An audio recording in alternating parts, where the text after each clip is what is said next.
Okay, I think we can start. All to order. Let's see. You've seen the minutes from the March 14th? Oh, I'm sorry. Yeah, why don't I follow the order? Okay, Ferrari, here. Colo, Here. Kelly here, Fitzgerald, Here. Close, Here. Monroe. Monroe, yes, here. Dillon, Bentley, Here. Hefted, Here. none of us will be here.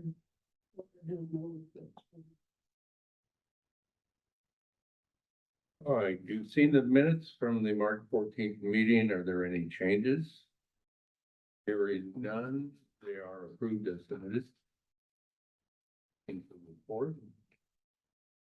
There's no correspondence or announcements. Are there any residents?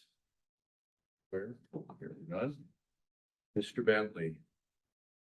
Hey, nothing really new to report. Something I hadn't reported on is that they, yeah, because it was never, it doesn't affect the golf course. It does, but it doesn't affect play. We're working on the pumps to get the pumps done. Pumps are all, up to speed. It's been going on for 6 months, I think. They did find the filter system to the pump to be in while they're replacing the pumps to have a problem. So we're working on that piece of it, and that should be the final piece to make sure all the pumps are running again. They haven't been messed with for a long time, and parts were getting like, we don't make these parts anymore. So, you know, we got our use out of them really good. So now they're into new pumps, and this will be something that won't be affecting us for many years after this. The planning committee approved the pickleball facility. And now it goes to Walnut Creek for the permitting, which don't know the time frame on that. But it's until they okay the permits, you know, we don't know how long that will take to do. So I don't have any real set dates for you on anything there.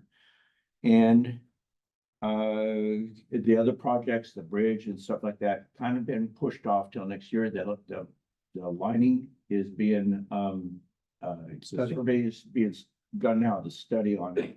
But it's gonna add, we got some other governmental agencies that are tied into it. So, you know, you get the government. I don't see anything happening until hopefully it can be done next winter. And if not, it'll probably have to be pushed off to the winter after that, because it's something we have to do while we can still get the rain coming to take care of the golf course while they're doing that project. So there's a big timing thing. Mark would have much more information than I have on that, because I'm sure they're working closely with him on it. So that would be about it for me. And the pipeline is has to be. Pipeline's being engineered right now. So it's gotta be engineered and then, okay, the permitting process on that, because it is a rebuild, goes really quick. It's not something that'll be held up on anything. It has to be done before the building can be done on the start of the pickleball court itself. Right. But they're in the engineering phase right now, and it's with a company who knows us well. I'm sorry, I don't remember their name. Mitchell, and they do a lot of irrigation work for us already. So they understand all the undergrounds and what they have to do for this whole thing. They put in the original. Yeah. Yeah, they put in the original. So that's who is doing the engineering on it, and then we will start the process on it. Does that have to wait for the pickleball approvals, or can it go ahead by itself? Well, we're not gonna do it if we don't get the final permits. So that's why I said it's a little bit of it in conjunction. We're waiting as soon as Walnut Creek is, and I don't see them not doing this. It's just a matter of when they get around to do it. Because the last hurdle of making sure everything done is the planning committee, and it passed, you know, unanimously, to go ahead with the project. The city then has the final word. And I believe the fire department had to wait for the planning committee to write their piece off on it too. So there might be one or two people who have to talk to the city before the city can say they'll give the permits on it. Yeah, I think right now, the soonest you'd see construction of the new pipeline on the 18th Fair would be sometime October, November. At Yeah. best. Mhm. At best. And Ben's. Yeah, I was under the impression, from last meeting that Ann said that the pipeline project would essentially go ahead regardless. Since, you know, in the future or whatever, it No, may be necessary to. Well, I think she was saying it because she felt very confident that the pickleball permitting process was gonna go through. And that's why we had to kind of move and get the drawings done and the prints done for where this water line is gonna go and how it's gonna be attached up and all these different things. So we had to get that done because we already knew that the way it looked with the plan committee, everything was gonna move through. So I think everything is moving accordingly. It probably wouldn't have been a good idea to do this 6 or 8 months ago. But now we're so close, it's like we know it's gonna happen. We gotta tie up some loose ends, and this would be a loose end, is saying, let's get the drawings done, let's get to find out who, you know, what it's gonna take to do this and put that onto the project. It was always on the project, but we never had done the analysis of it. Has a contractor been identified for this? It's gonna be going out to bid. So you don't wanna get your permits right now because permits have an end date. So when we get closer to where we're gonna be doing, they'll be doing bidding process. The bidding process is usually 30 days. They'll send it out to at least 3 different people for each process of it, you know, because we got foundation people, we got structural people, we got, you know, there's different people doing different aspects of it.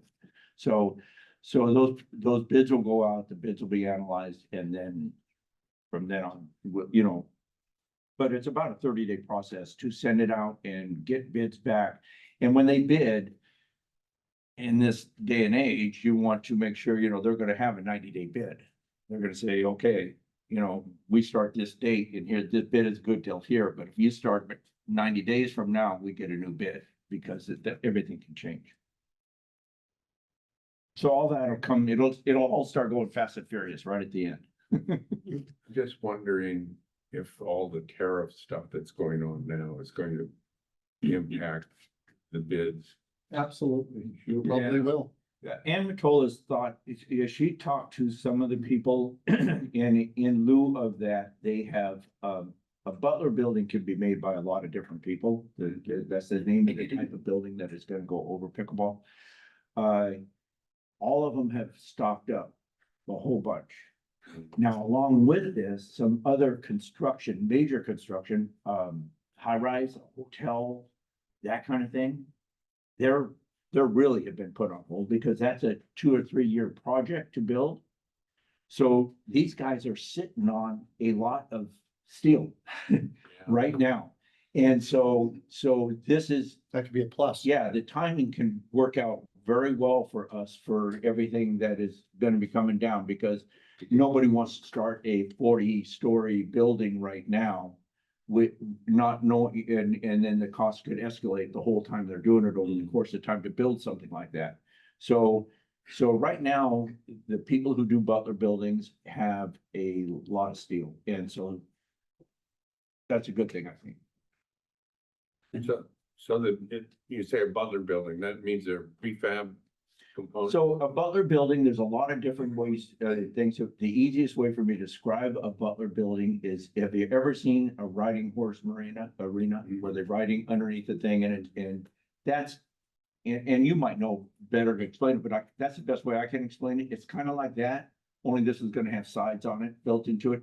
And it's just basically a steel frame building, isn't it? You know, instead of a wood frame building, it's a steel frame building that goes over. Yeah. It'll be more open. It's designed to be opened inside like a riding arena. So this would go up the sides and down the backside, but then you can put facades on it, which will be having the sound barriers and the different walls that we'll be putting in. Got it. Okay, let's move on to the club reports. First. Okay, our board meeting is on Monday, so I don't have too much, but, our membership has climbed 129. And, yeah, but like a year ago, I think we're down around 100, so it's just coming in right and left. They sent the invitation out for our, invitational, which is June 5th. So, that's in the works. And the rest I'll get on Monday. A couple of questions for Mark and when you get to your reports, but that's all I have. Okay, thank you, Judy. Do I need to use this? Can I whisper here? We have 160 and, the only thing that we've done is had the sprinkling, which was with the 18ers, and that was good. And our tournaments are going well. We love the weather. Oh, yes, we all do, right. Hey, thank you, Mr. Yakulo. Thank you. The latest RMGC membership stands at 302 active members, which includes 22 resident guests and 3 golf shop. Men's Club website is currently under revision, and should be completed by the end of May. 3 is the club's activities continue through April with the playing of the back 9 of the Masters. Participants were coupled with a professional play in the Masters this week. And I just looked at my phone. I guess we jumped up and made first place with Scotty Scheffler. I made some money. Don't tell my wife. In addition, our ever popular Twilight Tournament kicks off today, this afternoon, with the golf and dinner at the event center following. We'll be traveling to Sequoia Country Club on April 18th and then on to Discovery Bay on the 23rd. We begin our home series, beginning with a visit from Oakhurst on May 1st, and Sequoia, Berkeley, and Contra Costa here on May 8th. And finally, we're holding our new member meet and greet this Monday, April 14th, at the Dollar Ranch Clubhouse. Thank you. Right, thank you, Pat. Kurt? Thank you. Happy Hackers is at 128 members. And we have our April scramble coming up Saturday, the 19th. And we have, right now, we have the 68 in the regular scramble. We have, I think, 3 or 4 on for the noon start. So we expect that to increase a little bit. But no social this month. We'll have a social again in May. And the other thing we have is we also redid our Happy Hacker website, which is under the Rossmore Golf site. And it's really, really nice. It includes links to all our sign up things so people can actually go through the website and updated pictures. So websites are starting to look nice. Great. Did you have somebody in the club who could do that? Yes, Anyway, yeah, I can't remember. She does helps with the Twilight. Laura King. Laura Kim, Laura thank Kim, you. yeah. She's been working with us. He's a guru. We used, we started using, we got rid of the software that did the previous website. We got a whole new website software that she found, and so it's really easy to use, and they does a nice job. great, wonderful. Is Laura doing the men's website also? No, we're doing it internally with Mike Miracle is now in charge of it. I think I'm just interested. He does everything else. I don't know. It's amazing. That coming forward, talking about Laura and the job she's done for all the clubs, Yeah, it might be something for all of you to do something. Maybe you've already done it, but do something for her. I don't know what it would be, but I mean, just something, because I mean, she's been terrific over the last 2 years. Maybe, And I think the club should get together maybe and just, maybe a vacation from Gail. they might. But, yeah, just a thought. I don't know. She's just awesome as far as helping out the club, so. all right, wonderful. Oh, this is the name. All right, we're on to Mark. Okay, so, financial report, everybody got that in front of them, I hope you saw that. We'll start off with the rounds played. This is all good news. It's nice to be able to say that, this much into the year, we're now through the March numbers. 14,758 compared to 11,580 in rounds, that's an increase of 27%. I think we can say we're gonna have a good year, because we know April through September, they're guaranteed to be good months. I mean, I don't know, unless we have a really hot summer and people don't come out and play, more than likely, rounds are gonna be up this year. And if you remember, last year was a good year, so we are off to even a better start. When we look at the money, brought in, we're at over $675,000. Budgeted amount was 617. Last year, amazingly, was 571, so we're over $100,000 ahead of even last year's number, which was quite good. That's an 18% increase over last year. So that's, I think we can say safely, that's really good numbers. Golf shop is doing fine also, pretty much in all places. You see I want you to, when you look at this one, which is, it says 9A-5 on it. I would like you to look at the budgeted number and just, I'm gonna do this, I'm gonna cross it out, forget the budgeted number, because that's really not broken down seasonally as well as I would say. Just compare 25, 24, and you can see right down the columns, we're doing great.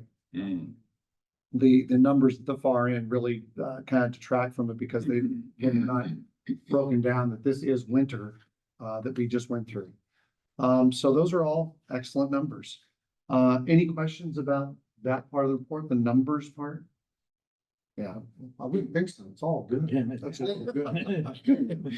There's no, what's going on, Mark? Yeah. Okay, so let's go to the golf management report. I'll kind of skip the first paragraph because I just didn't have the numbers when I was writing this on Monday. But as we go to the second one, we have entered the busiest part of the year. We have something going almost every day. If it's not a clinic, it's a tournament. If it's not a tournament, then it's a demo day. If it's not a demo day, it's something's going on, which is great. We love that. It's going to keep our staff very busy. Jue has been on a 3-week vacation to Japan to see family, which is great. But she comes back Sunday, and boy, do we need her. We have gotten through this last 3 weeks, but it has been difficult at times. So it'll be nice to have her back because running it on one staff down, member down with our small staff, you just hope nobody gets sick. Then you'd really be up against it. So we got lucky with the last 3 weeks. It'd be nice to have her back. The golf shop has several demo days coming up. We have Callaway next Tuesday, and Exio follows right behind them, but we have the others, as you can see there too. We have ordered more of the range servant mats, which are the newer ones we have on the range. I've got 3 more coming in. I expect those to be in any day now, which will give us a grand total of 7 out there out of the 11 spots, and we'll add more perhaps later. As of yesterday, the day before yesterday, I added 5,000 brand new range balls.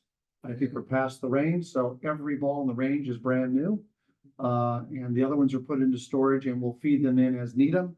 And that could even be next winter when the weather turns crappy. I don't get rid of anything, I just recycle it. So when the weather turns bad and we start losing balls, that's where we'll go to that supply. But we have new range balls. And we should have enough in supply that we can also redo it like sometime July or so. I'll put in another batch of 5,000. So we're in a good place with our range ball inventory. Let's see, we've been having a little trouble with the issues. The QR code, I'm now onto my next thing, which you'll see an umbrella out by the machine. We're thinking sometimes the sun is the problem there. You're trying to use that. So I'm borrowing an umbrella. You know, I'm trying everything. And see if that won't help with the problem there of reading the QR codes. We do have 26 high schools competing on Monday, the 21st, for the championship. We've done this tournament for, I think it's about 26 years, and I think 25 was last year. So this is 26 years that we've been doing this. High schools from all over the Bay Area will be here. They have 6-member teams. It's a lot of people on the golf course, but I mean, quite frankly, some of the players are really, really good, and some high school players, and this will be the biggest event they ever play in. But fun for them to be able to come out and play and take that. That's 12 o'clock on a Monday, and that really kicks off our Monday schedule. After that, we have several Monday events that happen in May and June and July and so forth. So we've got those coming up. Next week, kind of a special event. This will be our 3rd year for doing that. The PGA of America supports our veterans, and it's called PGA Hope. And what that does is truly is that we have a lot of people that come out of the military and they are in a state of depression, suicidal, and they need an outlet. Golf gives them that. Being outside, being with their fellow golfers. This has been a massively popular program throughout the United States with hundreds of clubs participating. It gets them golf clubs, and then from there, they are taught the game. And then I've participated in some of this, especially when you're dealing with military folks who may have lost a limb. And you got to find a way that they can play golf, you know, and it's really rewarding. We have a meeting here next week, which is kind of their kickoff meeting for their season. Again, this is the third year we've done that. It'll be actually in this room where they'll meet in the morning, have lunch. And then we have 24 golfers. They're all the coordinators. They'll be here next week and they're going to play in the afternoon. I think it's Wednesday afternoon. So I just want to mention that we are giving back in many different ways. I'm giving them reduced green fees. I have no problem doing that. I think it's a worthwhile program and I'm happy to support it. So, okay, I think that's all I've got there. Before I get to the superintendent's report, is there anything? Anything you're thinking about the rearview mirrors, the new carts? Haven't gotten any Yeah. movement on that at all. And also there was, I think Pat asked me about the weather station. There's no way to log into our weather station here. It's all computerized to our site here. And I don't think Blake said he could, you know, there's no way to access that. It just goes to our site here. So another question then, Yeah. back on the tariffs. Are your suppliers, you getting any feedback from them? Yes. Yes, I mean, yeah, it's up and down the line. We already are seeing some supply chain things where whether it's in clothing or miscellaneous, golf balls, everybody's loaded up on golf balls. Like I have range balls, the companies have golf balls. So I don't think at this point you'll have any problem this year getting the golf ball that you prefer. All the companies seem to be good there with their stock. Now, if this would go on for a year and you were talking about this time next year, well, maybe that would be a problem. But some of the companies like clothing comes out of, you know, the Far East. Yeah. They're already saying that they've got some problems with shipping and getting the stuff here and pricing. So that's not affecting me. I've gotten my stuff through July or August already set. But fall could be a problem in some of that stuff. Some of the miscellaneous stuff may happen too. Tees, ball markers, things like just, you know, there could be some problems down the line where they don't have as big as supplies behind us. So we're hearing it. We'll see. It hasn't affected us directly yet, but it could. Okay, thanks. Okay, I'll go to the superintendents. And so Blake's notes, spring aeration for, you know, we've done the dollar greens now, that's complete. Boy, was that nip and tuck. 2 weeks ago on a Monday, we were kind of saying we're not going to do it. And I'm telling you this now because I can. We were thinking about closing Thursday and just telling the ladies we couldn't play that day, which would have been awful. But if we couldn't have done it Monday, we really didn't have any place else to go except close a normal day because we have to get the greens done because big tournaments are coming and you need to have them repaired and ready to play. So that would have been, thankfully, we got 7 greens in that Monday.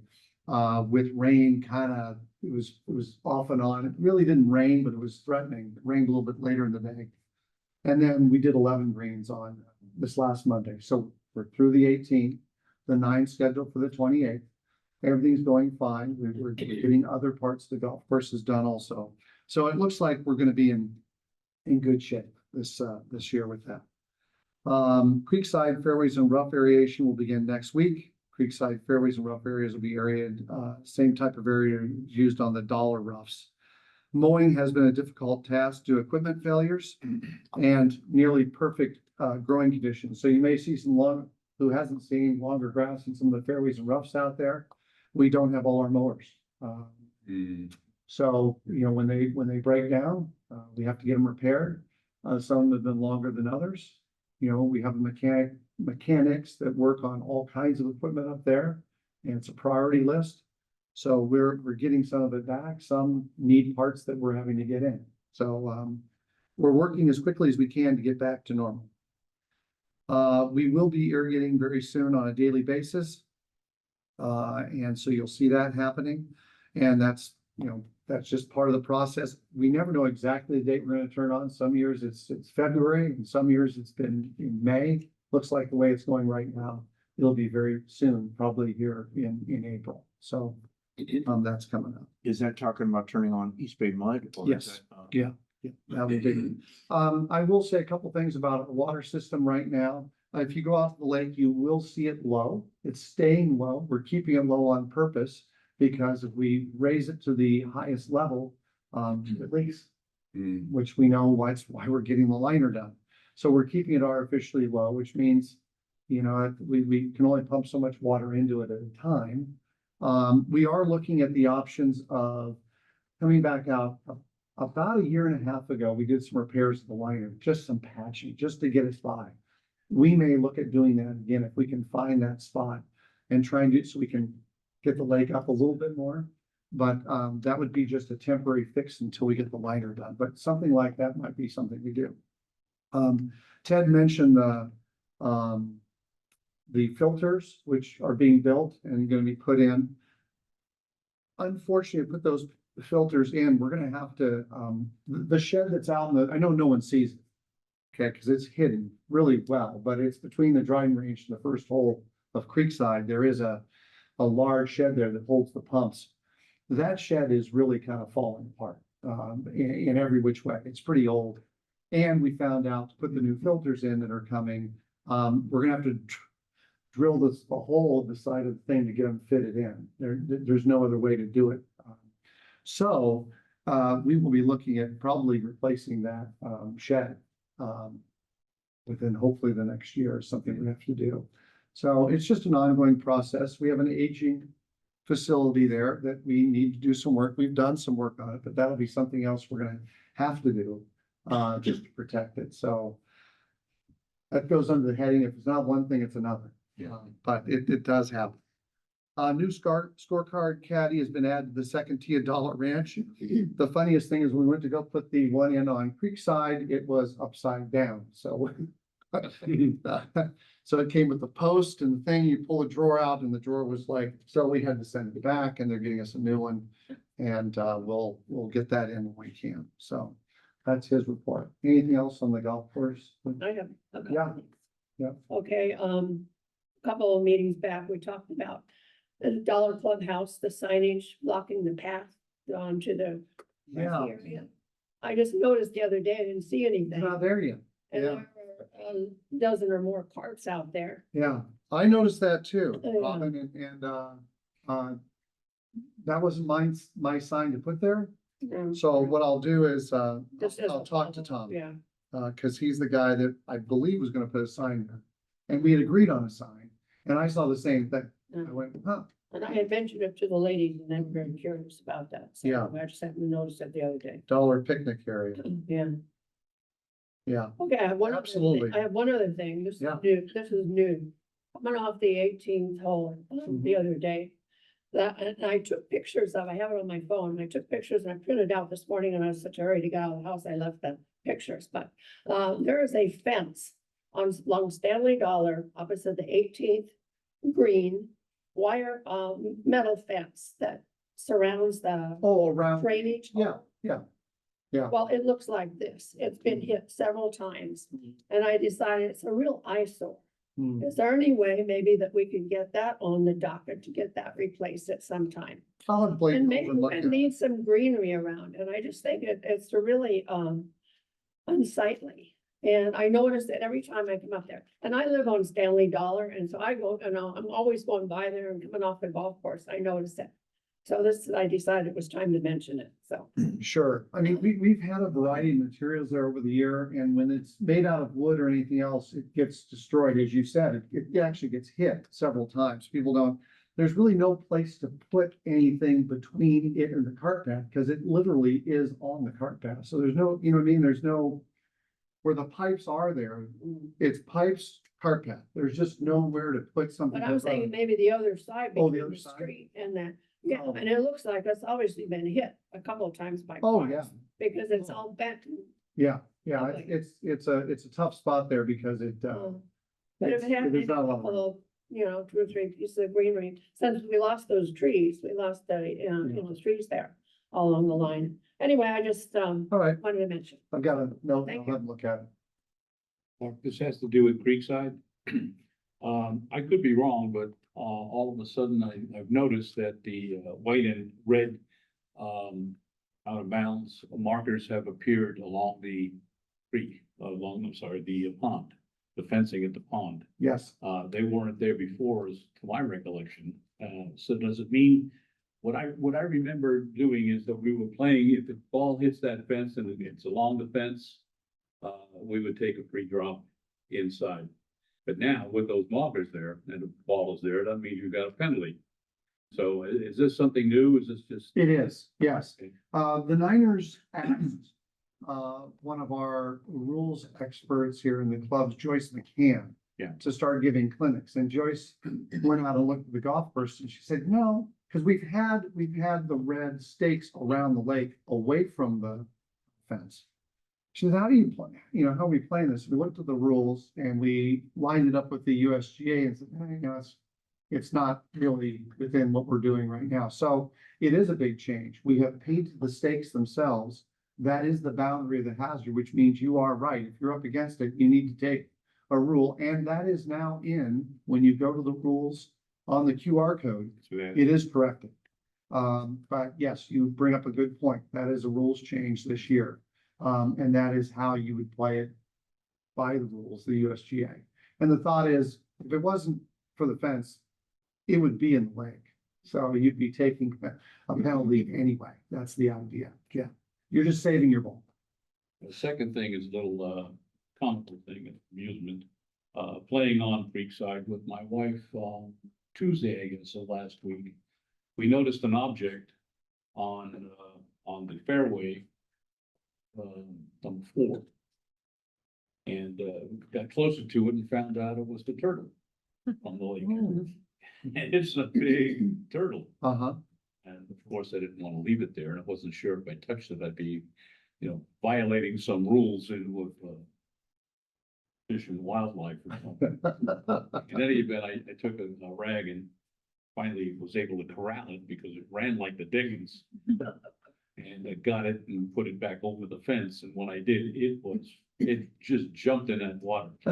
So my point is maybe, and I'm sure there are many, but I'm sure there are some holes along that fence line that it escaped from, so you may want to take a look at that. Yeah. Especially now also with the geese having their babies running around. They'll be trying to get into that pond, so Yeah. it's pretty dangerous. If the little ones get in there, they're not coming out. Right. We've seen that happen. Yeah. We had that same thing happen in Mexico. I remember one of The the, turtle? Yeah. there was this big turtle right there. Yeah. We had to go around them to get our shot. Yeah. Mark, I've been asked to ask this by the club, it's not coming from me. Okay. Several of the club members have observed people, on the shared, green on Creekside, Mhm. six, yeah, But Yeah. um, people chipping on it, on the green. And Okay. because they go way over, whoops, kind of like that. That was a demonstration. Demonstration, we're looking like. I've been asked to point that out to see if it justifies maybe a sign, no chipping on the green, something. No rule against it. it's acceptable. Yeah, it's no rule against, you can actually chip on the green. Really? Not a great idea because of the damage you could do depending on the player, but it actually is within the rules to chip. So I really can't tell them they can't do it because it's a shot. I'll pass it on. Yeah. Don't let Blake in. Yeah, right. You'll say. What are you doing? But it's okay. Let's do it. How are we doing with Blake's, helper? We have interviews next week. So No guarantees at all. We're doing interviews. Doesn't mean a lot right now. We'll see. That's good. So you actually have bodies. that are coming in for interviews then. Yes, hopefully warm one. Yes. Okay.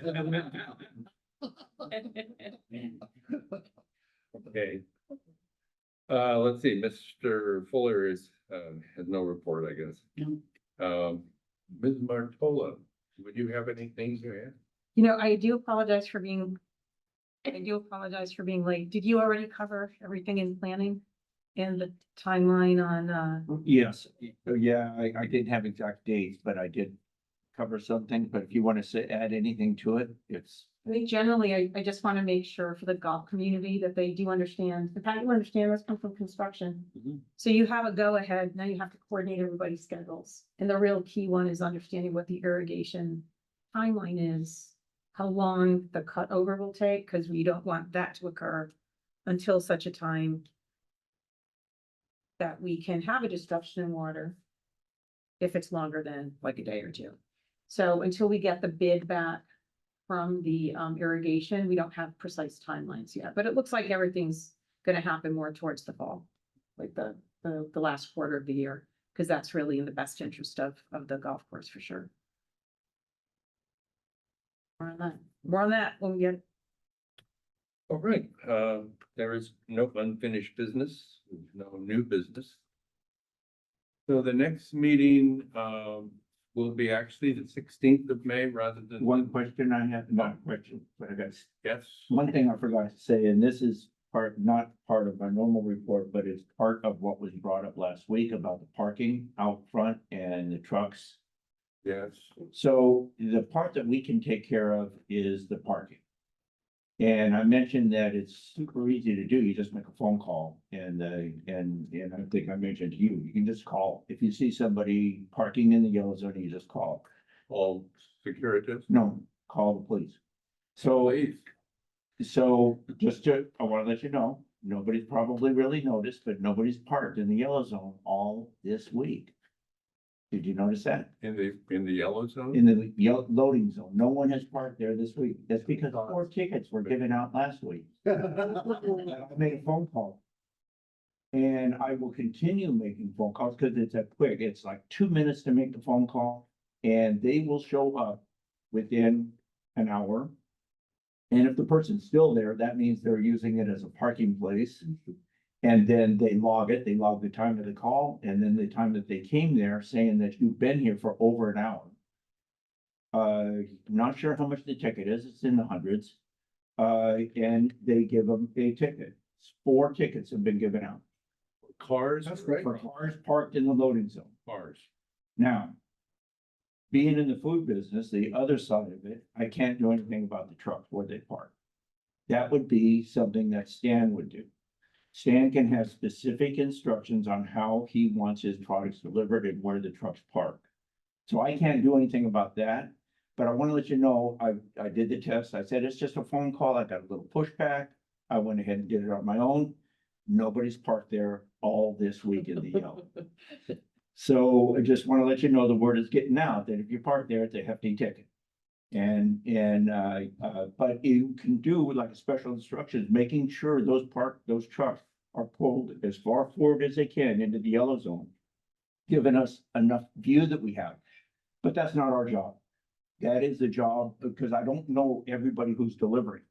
And that would be the owner of the restaurant has to give those people special instructions on how to pick truck, and it comes right on the invoice. It tells them, because I did it with my restaurant. They had to deliver to certain spots when they showed up. And it's on the invoice, it says truck has to deliver to this door number such and such, whatever they're delivered to. And so anyway, just want to let you know, keep an eye on it. If you see it, it's simple to make the phone call, and they do show up and they give tickets, but so far we haven't had to have a ticket this week. Is that a non-emergency phone call? I mean, number? They have, Walnut Creek have a, You got it, you have to go through some steps. There's a couple of steps. If you just get on the phone and you get to the first thing, if you hit 2, it takes you right to a live person. And all it is, it's a non-emergency call that you're given the thing on, to. But I saw the little, I don't know what they call the 3-wheeled little parking meter person. They're the ones who came in and gave the tickets. That makes sense. So, well, keep an eye on it. so far this week, we've been really good. Nobody's been parking in the yellow. From my perspective, that's progress. That's really good news. I just want to let you know, you brought up last week and I felt a little reluctancy from people to make a phone call. So I said, let's test it and see how it works. It works great.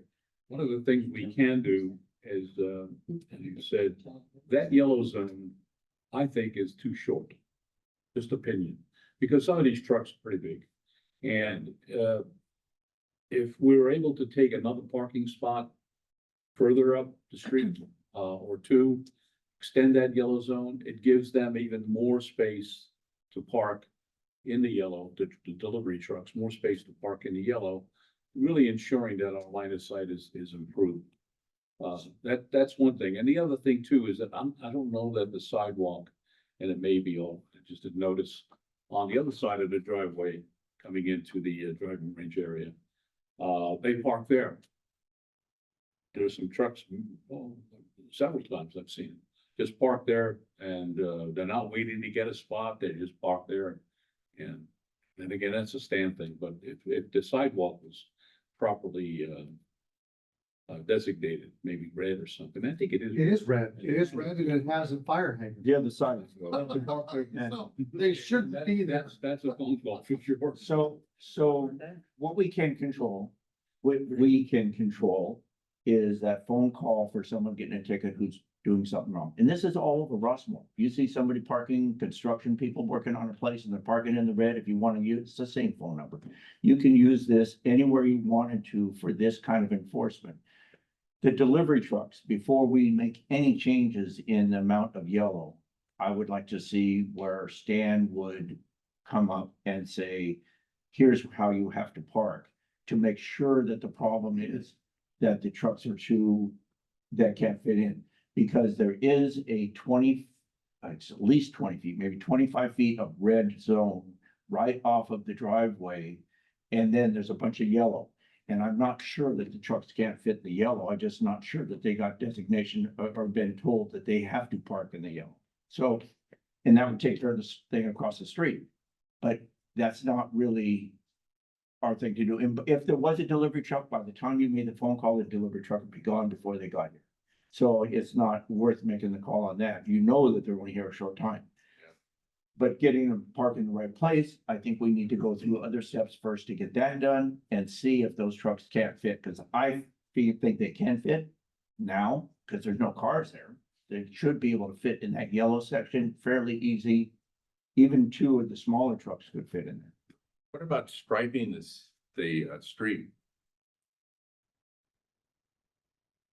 Somehow like, diagonal stripes. Well, I think it's getting taken care of right now. It's the kind of feeling that the culprits who are doing it, which were two cars that were exactly the same all the time. No, I'm thinking, They're not working there anymore. And everybody else that I've seen, I saw a Mercedes there yesterday who was there. I walked by, when I came back 20 minutes later, it was already gone. So it was just a drop off thing, even though California law states that the loading zone, if you're gonna stop your car there, it has to have commercial plates. If you knew that, but if it has to have a commercial plate to be able to stop in a loading zone. yeah, And it, we use it for people dropping their Bag drop. clubs off, or they probably have to take their clubs off and some of them walk them over to a golf cart and put them on a cart and then go back and find a place for them. We gotta give some leeway to things that are going on like that, but the ones that I noticed that were there all day long are, I don't even know where they're parking anymore, because I don't see their cars. That might be something to put in the Rossmore News, put a little blurb in the news. Call me out, say I'm the one Yellow that zone and is dead about your Right. ticket, who's the one who called. The address in there. they're enforcing the ticketing in the yellow zone. Yeah, it works, I'll tell you, it works. Well, my parking ticket in Walnut Creek was $45. yeah, absolutely. Okay, next meeting, May 16th, 1/6. It's changed from the 9th, obviously. Not on the 9th. Yeah, that'll be changed. All right, we are adjourned. Thank you. Thank you.